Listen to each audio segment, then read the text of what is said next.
우리 하나님께 영광의 박수 돌리겠습니다. 또 찬양으로 섬겨주시는 우리 홀리웨이브 위해서 또 격려의 박수, 감사의 박수 보냈으면 좋겠습니다. 감사합니다. 서로에게 좀 인사했으면 좋겠습니다. 반갑습니다. 저녁의 벤이 더 아름답고 멋지십니다.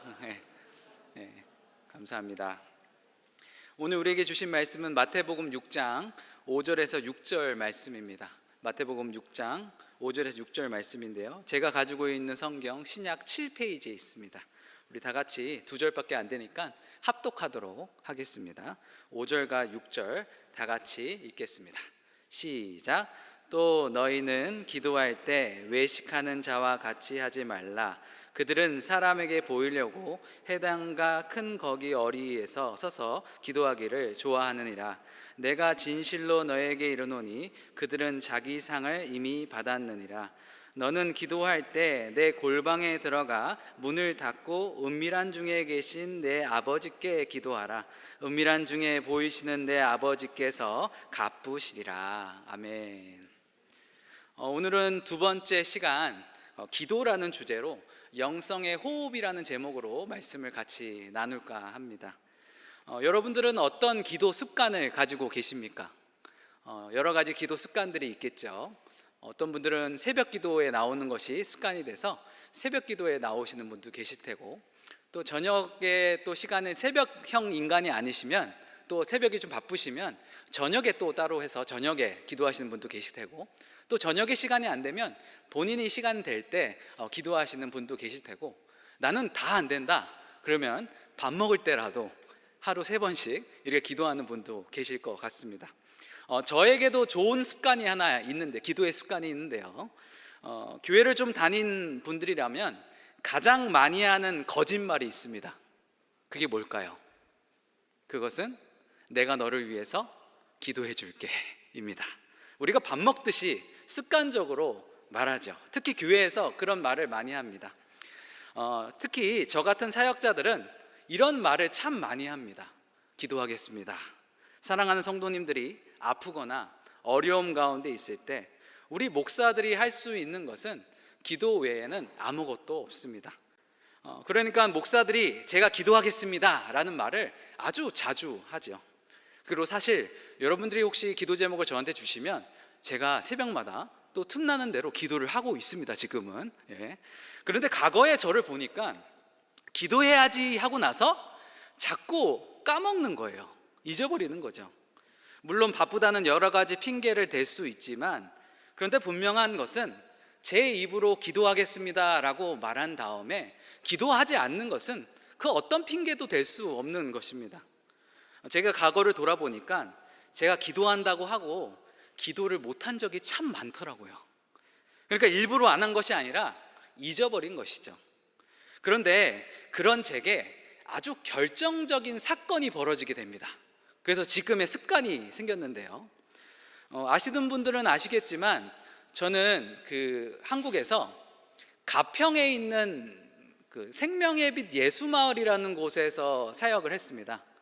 그곳은 산에 있는 곳이고 되게 인터넷이나 구글에 검색해 보면 나오는 예배당입니다. 그 정도로 아름다운 예배당인데, 거기서는 그냥 일반 목회를 하는 게 아닙니다. 물론 주말에는 성도님들이 한 150명에서 200명 사이가 되셔가지고 일반 목회도 했지만, 주중에 메인 사역은 선교사님들 은퇴 마을이거든요. 그래서 선교사님들을 위해서 선교관을 36채를 지었습니다. 그래서 은퇴하고 돌아오시면 그분들이 머물 수 있게 해드렸고, 또 그분들이 그 나라의 언어와 문화를 잘 아시기 때문에 그 나라에서 오신 다문화들이 한국에 지금 280만 명 정도 되거든요. 그래서 그들에게 복음을 전하는 새로운 패러다임이 바꾸는 교회였습니다. 그래서 일반 목회를 주말에 하고, 주중에는 제가 선교사님들이 들어오기 전까지는 모금 사역을 했습니다. 아름다운 예배당을 소개하면서 1계좌에 10,000원이거든요. 그래서 성도님들이 오시면, 방문을 하시면, 봄 소풍이나 가을 소풍으로 오시면 제가 소개를 해드리고 또 모금을 하면서 다문화 사역을 하는 것이 제 주 업무였다는 것이죠. 근데 모금하는 것이 그렇게 쉽지 않았어요. 아시다시피 모금하는 것은 쉬운 일이 아닙니다. 그래서 제가 모금하면서 느낀 것은 하나님의 전적인 은혜가 없다면 이 모금 사역은 불가능하구나라는 것을 그때 당시에 깨달았습니다. 아무튼 2017년부터 2023년까지 7년간 제가 모금 사역을 했습니다. 근데요, 처음에는 제가 잘했을까요? 못했어요. 엄청 헤맸습니다. 왜냐하면 10년 동안 청소년 사역만 하다가 모금 사역에 투입된 거니까 엄청 못했어요. 막 방문객들이 오면은 쭈삣쭈삣, 제 성격 아시죠? 무대 공포증이 있어가지고 막 떨면서 못했습니다. 그래서 담임 목사님한테 막 혼나고 막 그랬어요.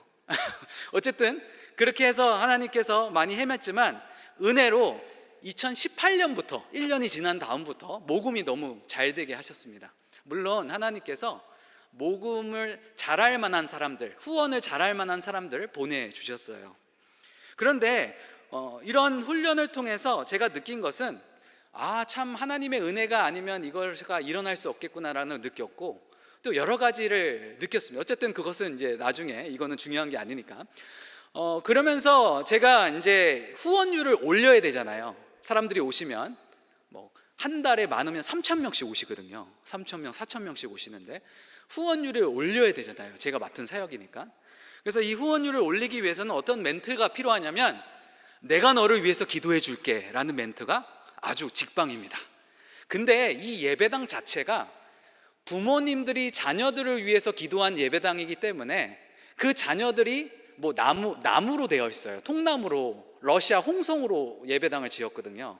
그래서 나무를 기증한 사람도 부모가 기도를 해줘서 그 자녀가 그 나무를 기증을 했고, 아무튼 스토리가 부모님들이 자녀들을 위해서 기도해서 그 자녀들이 그 예배당을 만든 스토리가 있어요. 그래서 그것을 끄집어내서 자녀들을 위해서 기도 제목을 내주시면 이 예배당이 자녀들을 위해서 기도한 예배당에 응답된 곳이니까 제가 여러분들의 자녀들을 위해서, 또 선교사님들이 오시면 여러분들을 위해서 기도하겠습니다 라고 하잖아요. 그러면 후원율이 약간 올라갑니다. 어쨌든 이렇게 해서 많은 방문객들이 오셔가지고 제가 후원 사역을 했는데, 그런데 어느 날 제 습관이 생긴 결정적인 사건이 벌어지게 됩니다. 그때는 아마 2018년도였습니다. 여름이었는데요, 7명의 여성분들이, 아주 아리따운 예쁜 오륜교회였던 것 같아요. 오륜교회 여성분들이, 집사님들이 7분이 이렇게 오셨어요. 그래서 제 설명을 들으신 다음에 이제 너무 관심을 가지시는 거예요. 그래서 제가 자녀들을 위해서 기도해 드리겠습니다 라고 했더니 그분들이 흔쾌히 7명이 다 후원을 하시게 됐습니다. 한 계좌에 10,000원이거든요. 근데 어떤 분은 20계좌 하시고 30계좌 하시고, 또 후원도 대박이 났어요. 그래서 뭐 자녀들을 위해서 기도 제목을 써주세요 라고 했더니 후원 약정서에다가 막 자녀들의 기도 제목을 엄청, 또 자녀들도 많이 나셨어요. 막 4명씩 3명씩 써요. 그래서 지금 약정서는 이제 후원 기도 제목을 쓰는 난이 있는데 그 당시에는 없었어요. 그래서 막 후원 약정서에다가 빈칸을 막 뒤져가지고 막 빼곡하게 다 기도 제목을 적어 주셨습니다. 그 기도 제목을 받고, 와, 기도 제목 진짜 많다, 내가 이 기도 제목을 꼭 기도하리라 라고 했는데 까먹었습니다. 기도를 안 했어요. 너무 바빠가지고. 왜냐면 한 달에 막 3,000명씩 오니까 이게 후원 약정서 또 입력해야 되고 막 그게 다 이게 있거든요. 업무가 있었거든요. 그래서 까먹었어요. 그리고 몇 달이 지났습니다. 그날도 어김없이 막 바빠가지고 후원 설명을 하고 막 돌아다니고 있는데 낯익은 여성 7분이 오시는 거예요. 그래서 저하고 눈이 마주쳤어요. 그래서 저한테 아는 척을 하시는 거예요. 그래서 제가 맨 처음에는 몰라봤는데 예배당이 3층에 있었거든요. 3층에 올라가시고 나서 그때 7명 그 소녀시대 왔구나. 그래서 제가 좀 잘 차라도 좀 커피라도 대접해 드려야겠다라고 해서 이제 커피를 뽑아서 이렇게 기다리고 있는데, 기도하시고 내려오셨는데 그 집사님들의 말이 저를 당황하게 했습니다. 뭐라고 했을까요? 그때는 제가 강도사였는데요, 강도사님, 저희가 드린 기도 제목 기도하고 계세요? 라고 저한테 물어보시는 거예요. 근데 아시다시피 제 얼굴에 다 써 있거든요. 저는 못 숨깁니다. 저는. 그래서 제 얼굴을 보더니 썩소를 날리시더라고요. 기도를 안 하고 있구나 라는 확신을 가지고 예배당을, 커피도 안 드시고 좀 마음이 좀 언짢으셨던 것 같아요. 빠져나가셨습니다. 그때 저는 하나님께 크게 회개했습니다. 하나님, 제가 기도한다고 해놓고 기도를 안 했군요 하면서 고민을 하게 됩니다. 어떤 고민을 했냐면, 어떻게 하면 내가 이 거짓말에서 벗어날 수 있을까? 기도할게요 하고 기도를 안 하는 이런 접대성 멘트를, 이런 멘트에서 어떻게 벗어날 수 있을까? 라는 생각이 제 안에 들었던 거죠. 그때 하나님께서 제게 주신 지혜가 뭐냐 하면 즉시 기도하기였습니다. 즉시 기도하기. 그래서 그때부터 기도 제목을 받잖아요. 그럼 가급적으로 이제 기도하지 상황이 안 되면은 속으로라도 기도하고, 또한 기도할 상황이 되면 시간을 잠시 멈추고 그 자리에서 기도하는 습관을 그때부터 들이고 있습니다. 이렇게 즉시 기도하면 좋은 것이 뭐냐 하면, 기도했으니까 좋고요, 그리고 기도 한번 하잖아요. 그게 생각나게 하세요, 하나님께서. 그래서 지속적으로 기도하는 게 참 제게 유익이 되더라고요. 실제로 즉시 기도하고 나서 수많은 방문객들이 기도 제목을 적고 가셨는데, 그 기도 제목이 응답되었다고 저한테 전화를 주시고 또 문자를 주시는 분들이 많았습니다. 아픈 가족을 치료해 주셨다는 이야기, 목표한 대학에 회사에 자녀들이 들어갔다는 이야기, 또 믿음이 회복되었다는 수많은 간증들로 그 기도 제목이 제게 문자로 또 찾아오셔서 말씀해 주셨어요. 시간이 지났습니다. 시간이 지나서 이제 선교사님들이 입주를 하셨어요. 이제 선교사님이 입주를 하셨는데 이제 더 강력한 기도의 힘이 생겼잖아요. 그래서 선교사님들하고 같이 기도회를 했습니다. 그래서 제가 그때 당시에 선교사님들이 모이면 기도회를 인도하고 찬양도 하고 막 했는데, 그때 선교사님들하고 만든 기도가 중에 하나가 뭐냐면, 다 같이 기도한 다음에 마지막으로 응급 기도를 하자. 그래서 돌아가면서 그 중에 모이신 분들 중에 응급 기도가 있으면 그것을 위해서 기도하자라고 의견을 내놨는데, 너무 좋다고 하셔서 그때마다 응급 기도로 기도를 했습니다. 근데 그때 문자가 제게 하나 옵니다. 제가 사역을 할 때, 아니면 설교를 할 때, 아니면 기도회를 사역을 할 때 문자를 이렇게 확인하지도 않잖아요, 사역자들이. 근데 그때 당시에 막 문자가 다급하게 막 여러 개가 오는 거예요. 그래서 이제 확인해 보니까 저희 방문객 중에, 후원자 중에 어떤 권사님이 딸을 위한, 이제 손주를 위한 기도 제목을 내놓으신 거예요. 이 권사님은 저랑 인연이 한 5년 정도 되시는데요, 딸이 시집을 못 갔어요. 그래서 그 딸이 시집 가게 해달라고 기도를 그렇게 많이 오셔가지고 해주셨습니다. 근데 하나님의 은혜로 그 딸이 좋은 신랑감을 만나서 결혼하게 됐어요. 근데 문제는 계속 그 자녀를 유산을 하는 거예요. 그래서 그 권사님이 유산할 때마다 그 딸을 위해서 예배당에 오셔서 우셨어요. 같이 기도하고 같이 통성으로도 기도하고 했습니다. 근데 감사하게 4번째 시도에 자녀가 임신이 된 거예요. 근데 그렇게 어렵게 가진 그 자녀가 갑자기 태어나자마자 지금 응급 상황이 펼쳐진다, 숨을 안 쉰다는 거예요, 그 아이가. 그래서 그 관련된 문자를 그 권사님이 보내신 거죠. 그래서 선교사님들하고 아주 뜨겁게 그 아이를 위해서 기도했습니다. 어떻게 되었을까요? 지금도 그 권사님하고 카톡으로 연락하고 있는데, 그 아이가 무럭무럭 자라서 지금은 4살이 되었습니다. 그래서 하나님께서 이렇게 즉시 기도하는 함으로 참 유익이 제게 많더라고요. 그렇기 때문에 저는 기도 제목을 듣거나 알게 되면 즉시 기도하는 습관이 지금까지 훈련을 하고 있습니다. 여러분들은 어떤 습관을 가지고 계십니까?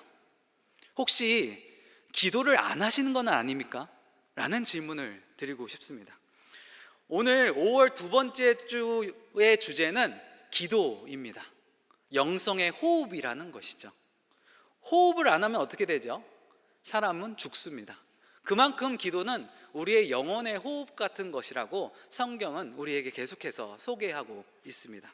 그렇다면 성경에서 말하는 기도는 무엇일까요? 그거 여러분들과 간단하게 3가지 주제로 같이 성경에서 말하는 기도가 무엇인지, 또한 2번째 우리가 하지 말아야 될 기도는 무엇인지, 또 3번째 하나님께서 원하시는 기도는 무엇인지에 대해서 이 세 가지 파트로 나눠서 여러분들과 기도에 대해서 같이 나눈 다음에 또 기도의 자리로 여러분들과 함께 나가길 원합니다. 첫 번째, 기도는 무엇일까요? 기도는, 여러분들이 생각하는 기도는 무엇일까요? 또 성경에서 말하는 기도는 무엇일까요? 두 가지 의미가 있는데요, 두 가지로 정의할 수 있는데요, 첫 번째로 기도란 무엇일까 했을 때, 포괄적인 의미로 기도는 하나님과 영적인 교통입니다. 하나님과 영적인 교통이 기도라는 것이죠. 다시 말해서 믿는 자가 하나님과 주고받는 영적인 교통을 말합니다. 그러니까 일방적으로 내가 가는 게 아니라 왔다 갔다 하는 거예요. 주거니 받거니 하는 겁니다. 기도는. 교통은 여러 가지 모양 형태로 있을 수 있습니다. 그런데 여기서 가장 중요하고 기본적인 것은 뭐냐 하면 말씀과 기도를 통한 영적 소통이라는 것이죠. 성경 말씀을 통해 하나님께서 우리에게 말씀을 해주십니다. 우리가 지난주에 담임 목사님을 통해서 뿌리, 우리의 영성의 뿌리라는 제목으로 말씀이라고 했잖아요. 그 말씀을 통해서 하나님께서 우리에게 말씀을 전해주십니다. 그러면 우리는 어떻게 해야 될까요?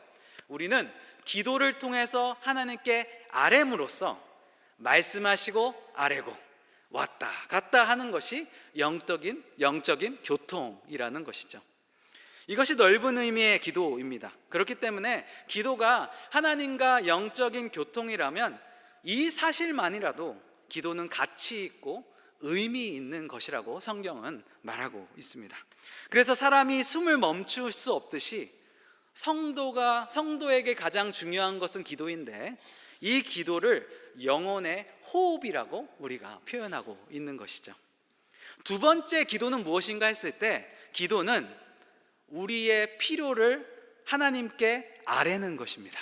우리의 필요를 하나님께 아뢰는 것이죠. 내가 할 수 없기 때문에 하나님의 능력과 도우심을 구하는 것이 기도라는 것입니다. 하나님께서는 믿는 자의 기도를 통하여 응답하시고 일하십니다. 그래서 에스겔서 36장 37절에 보시면 이렇게 나와 있어요. 그래도 이스라엘 족속이 이같이 자기들에게 이루어 주시기를 내게 구하여야 할지라 라고 기도에 대해서 말씀하고 계시고요. 예수님도 요한복음 14장 14절에 이렇게 말씀하십니다. 내 이름으로 무엇이든지 내게 구하면 내가 행하리라 라고 기도에 대해서 말씀하고 계시고요. 또 다윗도 시편 77편 1절에 이렇게 말합니다. 내가 내 음성으로 하나님께 부르짖으니 내 음성으로 하나님께 부르짖으면 내 귀를 기울이시도다 라고 말씀하고 계십니다. 또 우리가 너무나 잘 아는 사도 바울도 빌립보서 4장 6절 말씀에 이렇게 고백하고 있습니다. 우리 다 같이 한번 빌립보서 4장 6절을 함께 읽겠습니다. 시작. 아무것도 염려하지 말고 다만 모든 일에 기도와 간구로 너의 구할 것을 감사함으로 하나님께 아뢰라 라고 기도에 대해서 말씀하고 있다는 것이죠. 사실 명령하고 계시는 것이죠. 그러므로 여기서 말하는 기도는 하나님께 기도의 필요를 아뢰므로써 우리가 하나님께 기도할 수 있는 것 자체가 사실은 굉장히 큰 특권이요 자랑이라는 것입니다. 그런데 많은 분들이 이 기도에 대해서 굉장히 부담스러워합니다. 특별히 대표 기도를 본인은 절대 못한다고 합니다. 힘들어하시는 분들이 계세요. 많은 사람들이 기도 앞에서 부담스러워해요. 근데 부끄러운 고백이지만 저도 목사지만 사람들 앞에서 기도하는 거 저도 잘 못합니다. 머리가 하얘져요. 그래서 기도를 막 준비하고 가요. 엄청 준비했는데 막상 기도해 주세요 라고 하면은 머리가 하얘질 때가 있습니다. 이해가 됩니다. 그런데 그런 대표 기도는 부담스러울 수 있지만 기도 자체가 공포스럽거나 하면 부담스러워한다면 그것은 큰 문제가 된다는 것이죠. 마치 그런 태도는 나는 숨을 안 쉬겨도 살 수 있습니다 라고 말하는 것과 같습니다. 여러분, 기도에 대한 잘못된 편견과 부담을 가진 분들이 믿고 있는 신화와 같은 이야기가 뭔지 아십니까? 기도는 잘하는 사람이 있고 잘 못하는 사람이 있다는 것이죠. 아닙니다, 여러분. 그거 잘못된 이야기입니다. 여러분, 어느 자녀가 말이 끊긴다고 해서 말을 잘 못한다고 해서, 어순이 이상하다고 해서, 말이 어눌하다고 해서, 부족하다고 해서 안 듣는 부모가 있습니까? 없습니다. 우리 자녀들이 너무나 예뻐요. 다른 사람들 눈에는 모르지만 우리 자녀들은 우리 눈에는 너무 예쁩니다. 그래서 어떤 어눌한 얘기를 해도 그 자녀에게 관심이 가고 그 자녀에게 마음이 가는 것이 부모의 마음입니다. 또 어떤 분들은 기도는 말이 끊기지 않고 말이 술술술 나와야 된다고 생각합니다. 기도는 유창해야 되고 근사해야 된다고 말씀하시는 분도 계십니다. 장로급의 기도, 목사급의 기도가 따로 있다고 생각하는 분도 있습니다. 여러분, 아닙니다. 사실 우리 대표 기도하시는 분들이 기도 준비를 너무 잘해 오셔서 그렇지, 우리가 듣기에는 유창해 좋게 들릴 수 있지만 난 저렇게 못하는데 라고 생각할 수 있지만 기도가 다 그럴 필요는 없다는 것이죠. 기도는 우리의 필요를 예수 그리스도의 이름으로 진실되게 하나님께 아뢰는 것이라는 것입니다. 그러면 하나님께서 우리에게 가장 좋은 것으로 하나님의 뜻과 때에 따라 응답을 해주신다는 것이죠.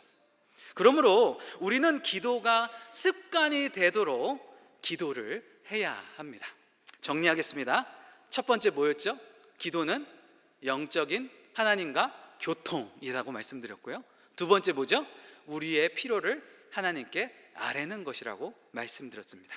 그렇다면 두 번째 주제, 그렇다면 우리가 기도를 습관이 돼야 되는데, 그렇다면 우리가 조심해야 될 기도는 무엇일까요? 우리가 조심해야 될 기도는 무엇일까요? 오늘 저는 마태복음 6장을 통해서 우리가 조심해야 될 기도에 대해서 여러분들과 함께 나누길 원하는데요, 두 가지로 여러분들에게 좀 나눴으면 좋겠습니다. 제가 헷갈릴까봐 그래서 화면으로 준비했어요. 왜냐면 첫 번째, 두 번째 있어요. 첫 번째, 두 번째 있어요. 이렇게 나가기가 좀 그래서 여러분 이해하기 쉽게 이렇게 정리를 해놨는데요. 첫 번째 우리가 조심해야 될 기도는 오늘 본문 6장 5절에 외식하는 기도입니다. 이 외식하는 기도는 다른 말로 바리새인의 기도라고 말하고 있습니다. 이 외식하는 자라는 헬러어의 원어 뜻을 보니까 연기자, 연극 배우라는 뜻이 있습니다. 그러니까 기도할 때 남에게 보여주기 위해서 하는 기도라는 것이죠. 기도할 때 하나님 외에 다른 목적이 있다면 그것은 외식하는 기도입니다. 오늘 본문 내용이 누가복음 18장에서도 나오는데요, 거기에 보면 바리새인의 기도가 나옵니다. 이 당시에 유대인들은 하루에 3번씩 이제 기도를 하는데, 언제 기도했죠? 오전 9시, 오후 12시, 오후 3시에 딱 맞춰서 하나님 앞에 기도하는 습관을, 정기적으로 기도하는 습관을 가졌습니다. 그런데 누가복음 18장에 보면 그들이 기도하는 대표적인 케이스가 두 가지가 소개되고 있는데, 첫 번째는 하나는 바리새인의 기도가 나오고 있고요, 또 하나는 세리의 기도가 나오고 있습니다. 바리새인의 기도의 특징은 사람들에게 보여지기 위한, 사람들에게 과시하기 위한 기도입니다. 그래서 마태복음 6장 5절에 의하면 바리새인이 기도하는 자리는 일단 사람들이 많아요. 사람들이 없잖아요? 실망해요. 또 사람들에게 보여줄 수 있는 회당과 큰 거리에 있습니다. 거기서 큰 소리로 과시하듯이 말하는 거예요. 사람들아, 내 말 좀 들어라, 이렇게 기도하는 거죠.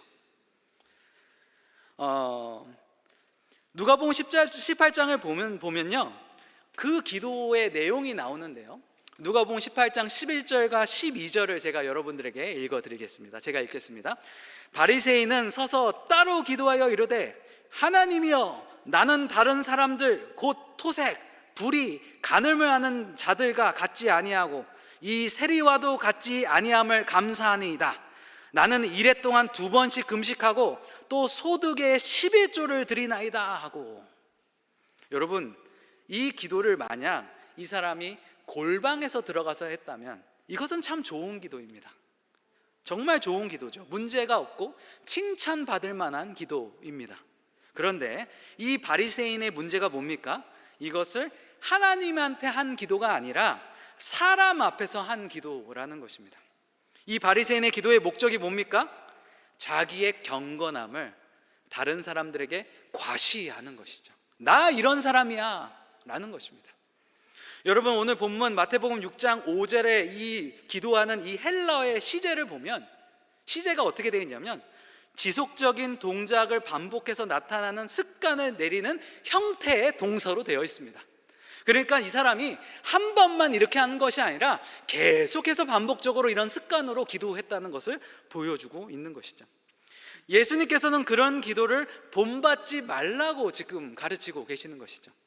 그렇게 기도하면 그 행위 자체로 그 기도의 목적이 이루어지므로 그런 사람은 이미 자기의 상을 받았다고 성경은 말하고 있는 것입니다. 그리고 누가복음 18장에서도 그런 바리새인의 기도는 의롭다 하심을 받지 못한다라고 말합니다. 무슨 말이죠?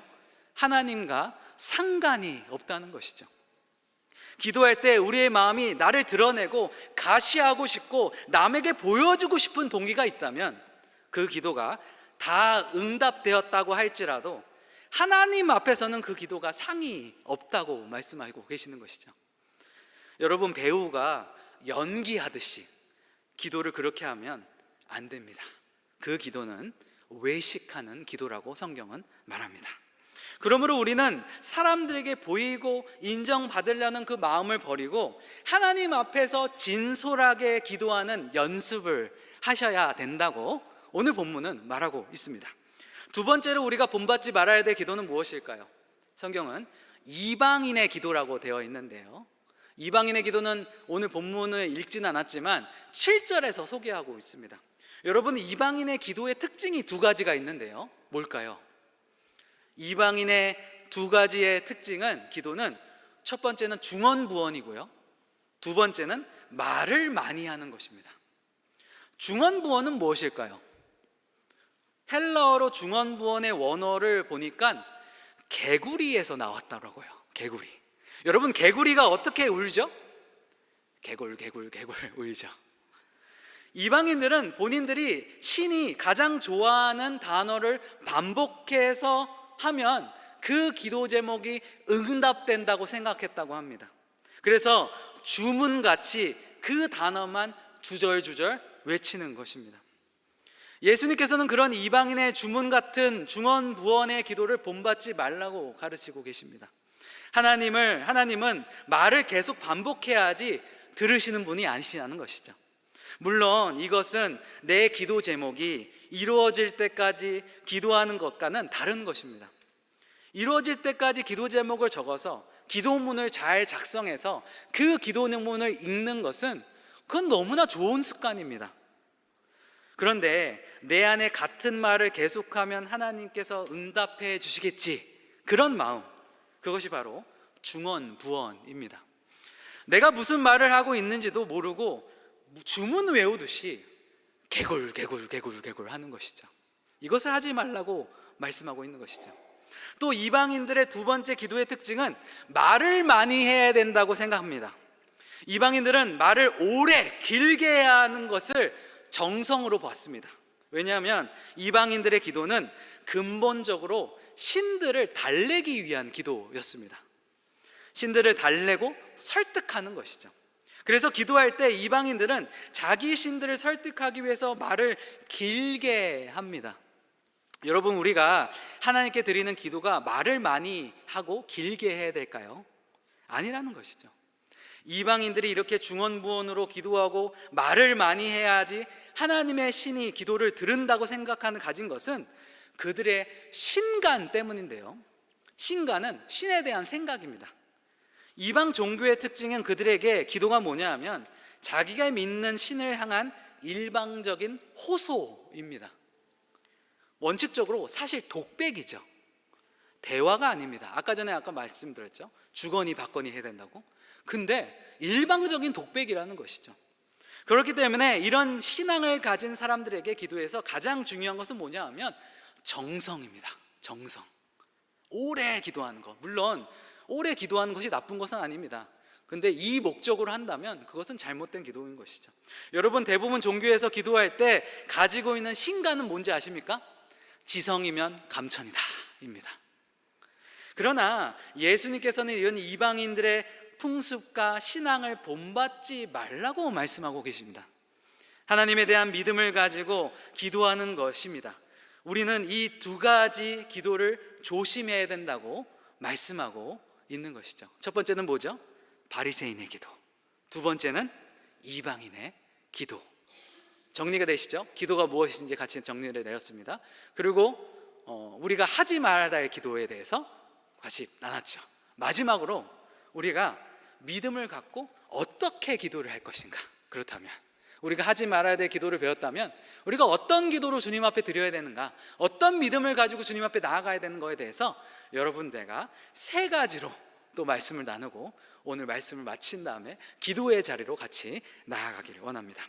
첫 번째 우리가 해야 될 어떻게 기도를 믿음을 가지고 어떻게 기도해야 되냐면 첫 번째는 은밀한 중에 계신 하나님께 기도해야 합니다. 오늘 본문을 보면요, 헬라어가 참 재미있게 되어 있어요.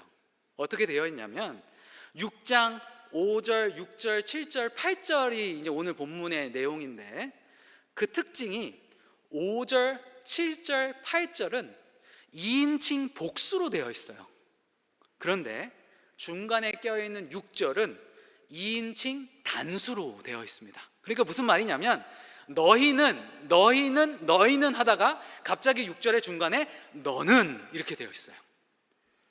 왜 6절만 예수님께서 꼭 집어서 너라고 말씀하셨을까요?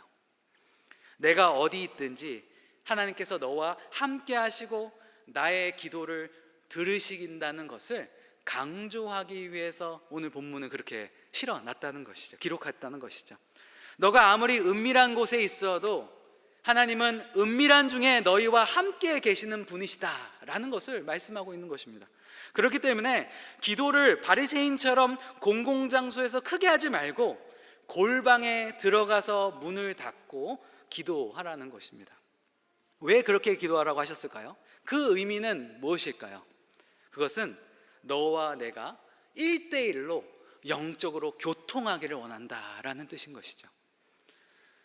더 알기 쉽게 10계명을 보면 우리가 힌트가 있습니다. 여러분 10계명 1계명이 뭐죠? 너는 나 외에 다른 신을 섬기지 말라? 아니죠. 내 앞에 두지 말라입니다. 그러니까 너와 나 사이에 그 중간에 그 어떤 것도 두지 말라라는 것이죠. 이 1계명은 보아도 하나님께서 우리와 1대1로 관계 맺기를 원하신다는 것을 너무나 잘 알 수 있습니다. 여러분 우리 예수님이 십자가에 달리심으로 하나님과 우리의 사이에 막혔던 장벽을 허무셨습니다. 영적인 교통이 되게 만드신 분이 예수님이시라는 것이죠. 하나님을 알아가고 하나님과 관계가 친밀해지는 것은 철저하게 하나님과 나와 1대1 관계에서 시작된다는 것입니다. 왜요? 하나님은 은밀한 중에 계시기 때문입니다. 그래서 여러분 기도하실 때 은밀한 중에 계신 하나님, 내가 어디 있든지 기도하든지 너와 함께 하신다는 그 하나님을 믿음으로 우리는 기도해야 된다는 것이죠. 두 번째, 우리는 어떻게 기도해야 될까요? 두 번째, 이렇게 말하고 있는데요.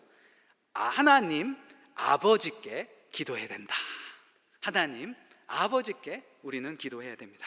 오늘 본문에는 이런 표현을 하고 있어요. 그런데 어떤 분들은 은밀한 중에 계신 하나님 하면 좀 약간 무섭다 하는 분들이 계십니다. 왜냐하면 은밀한 중에 하면 걸리는 분들이 좀 많으신 것 같아요. 은밀할 때 죄를 짓는 분들, 그런 분들은 은밀한 중에 계신다고 하면 막 소름이 돋는데요. 그런데 우리 하나님이 은밀한 중에 계신 하나님이라 하고 바로 소개하는 것이 뭡니까? 아버지 하나님이시라는 것이죠. 물론 여러분 육신의 아버지는 무서운 분도 많고 공포스러운 분도 많고 잘못된 분들도 참 많습니다. 그런데 성경의 하나님은 어떤 아버지의 특징을 가지고 있으시냐면 노하기를 더디하시고 사랑과 자비와 긍휼이 많으신 분으로 소개하고 있습니다. 우리가 꿈꿀 수 있는 최고의 아빠상입니다. 그것보다 훨씬 더 크고 높고 넓고 깊으신 분이 우리 하나님 아버지라는 것이죠. 오늘 본문에 예수님께서는 기도에 관련돼서 이 아버지 하나님의 특징을 한마디로 이렇게 소개하고 있는데요. 어떻게 소개하고 있죠? 구하기 전에 너의 쓸 것을 다 아신다라고 말씀하고 있습니다. 우리 하나님 아버지는 구하기 전에 내가 필요한 것들을 다 아신다는 것이죠. 그러니까 이방인처럼 중언부언하거나 말을 많이 하거나 지성이면 감천으로 믿음을 갖지 않아도 된다고 말씀하고 있는 겁니다. 이렇게 하면 우리에게 떠오르는 의문이 하나 있죠. 아니, 그냥 주면 되지 왜 치사하게 구하래? 라고 생각할 수 있습니다. 다 아신다며? 이런 분들이 계실 수도 있습니다. 그런데 그것에 대한 대답은, 다 아시는 아버지가 기도하라는 것은, 이것은 하나님의 깊은 사랑과 배려가 그 안에 들어가 있습니다. 한 번이라도 더 보고 싶어서, 나를 만나고 싶으셔서 보이지 않으시는 그 하나님과 교제를 한 번 더 하기 위해서라는 것이죠. 여러분, 기도하지 않고 내 필요한 것들을 다 주면 어떻게 될까요? 우리가 하나님을 찾을까요? 아니요. 우리는 하나님을 안 찾습니다. 그만큼 인간은 교만하고 그렇게 약한 존재예요. 그나마 필요한 게 있으니까 하나님 아버지를 찾는 것이죠. 그렇게 해서라도 기도를 통하여 하나님과 나 사이의 영적인 교통이 끊어지지 않기를 하나님은 원하신다는 것입니다.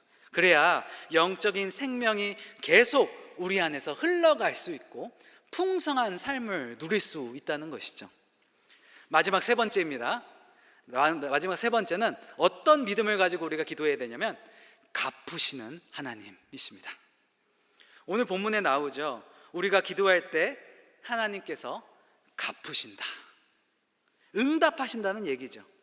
은밀하게 구하신 것에 대해서 응답하시지만 남을 위해서 기도한 것도 은밀한 것도 다 나에게 갚으신다는 것이죠.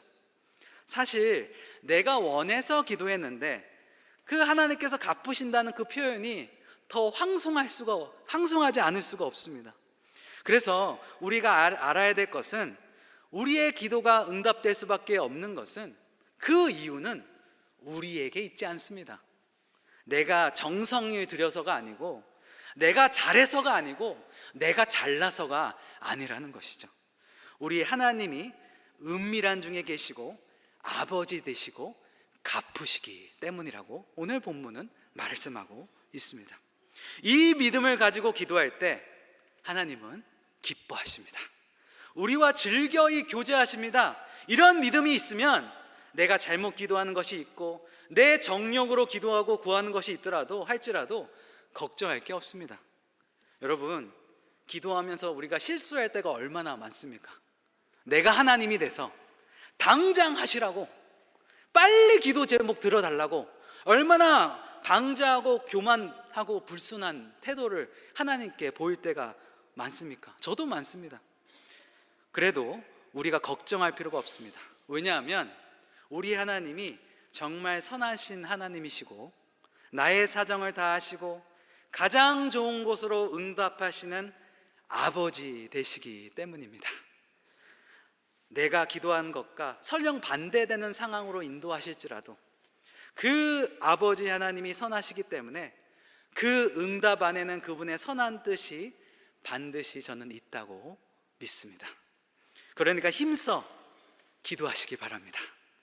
기도하면 놀라운 특권이 있습니다. 기도하는 습관을 들여야 됩니다. 그러기 위해서 아까 전에 서두에 말씀드렸던 즉시 기도하기, 오늘부터 시작하시길 바랍니다. 혼자서 기도하고 같이 기도하고 단 몇 차라도 진실되게 예수 그리스도의 이름으로 기도하시길 바랍니다. 그러면 하나님께서 갚아 주실 것입니다. 여러분, 기도하실 거죠? 아무도 기도 안 하시는 거죠? 여러분, 기도하실 거죠? 아멘. 예, 기도하실 거라고 믿습니다. 이 영적인 습관으로 인해서 여러분 가운데 영성의 호흡이 일어나는 우리 모든 삼성의 성도님들 되시길 주님의 이름으로 축원해 드립니다. 기도하겠습니다. 주님, 감사합니다. 오늘은 영성의 두 번째 시간 기도에 대해서 같이 배웠습니다. 정말 우리가 기도가 무엇인지 같이 배우게 해주셔서 감사드립니다. 주님, 우리가 바리새인 같이 기도하지 않게 도와주시고 우리가 이방인같이 기도하는 것이 아니라 은밀한 중에 계신 하나님께, 또 아버지 하나님께, 또 갚으시는 하나님께 믿음을 가지고 기도할 때 하나님께서 놀랍게 우리 가운데 역사하시는 그 풍성하신 은혜를 우리가 누릴 수 있는 우리 모든 삼성의 성도님들 될 수 있도록 은혜와 은총을 베풀어 주시옵소서. 그렇게 하실 주님을 찬양하며 예수님의 이름으로 기도드렸습니다. 아멘. 이 시간에 말씀을 생각하시면서 같이